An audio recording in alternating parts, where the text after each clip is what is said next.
जादू बाटे जादू गोरिया, जादू बाटे जादू गोरिया, तोहरा बदन में राम जी बनवले हुई है फुर्सत के क्षण में। राम जी बनवले हुई है फुर्सत के क्षण में।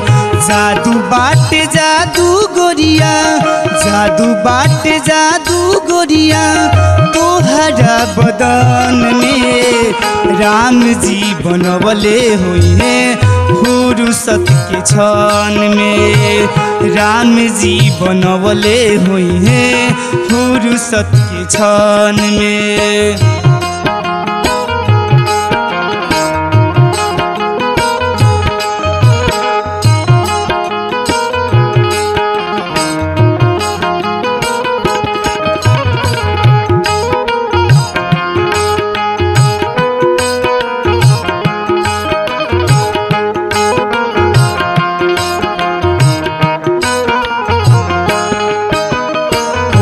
गुलाबी नैन शराबी तुहरे सम जैसन बाल बा, कोयल जैसन मीठी बोली हिरनी जैसन चाल बा।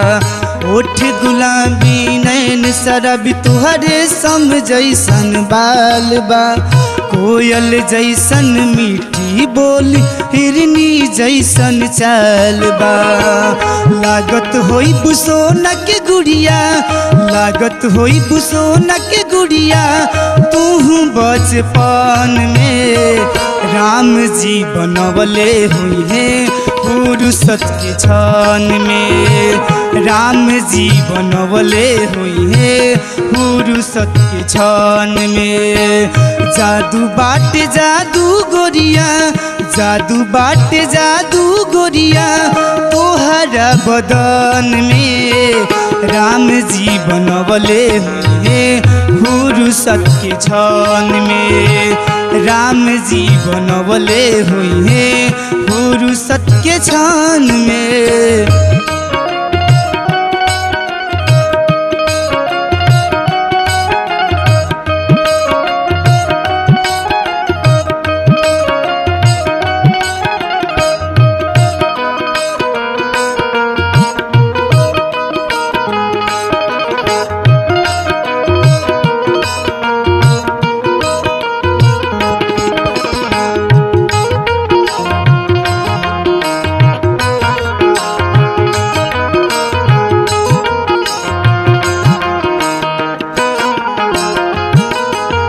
चम चम चम के रूप सुनहरा सुंदर तोहर मुखड़ा, जे भी देखे ये कहे चांद के हऊ टुकड़ा।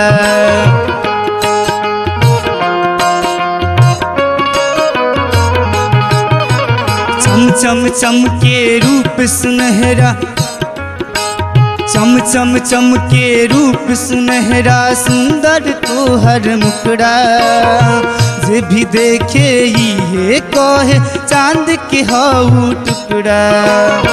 हीरा मोती झरे तोहर, हीरा मोती झरे तोहर, तन के कन कन में राम जी बनवले हुई है फुर्सत के क्षण में। राम जी बनवले हुई है फुर्सत के क्षण में। जादू बाटे जादू गोरिया, जादू बाटे जादू गोरिया, तोहरा बदन में राम जी बनवले हुई है फुर्सत के क्षण में। राम जी बनवले हुई है फुर्सत के क्षण में। राम जी बनवले हुई है फुर्सत के क्षण में।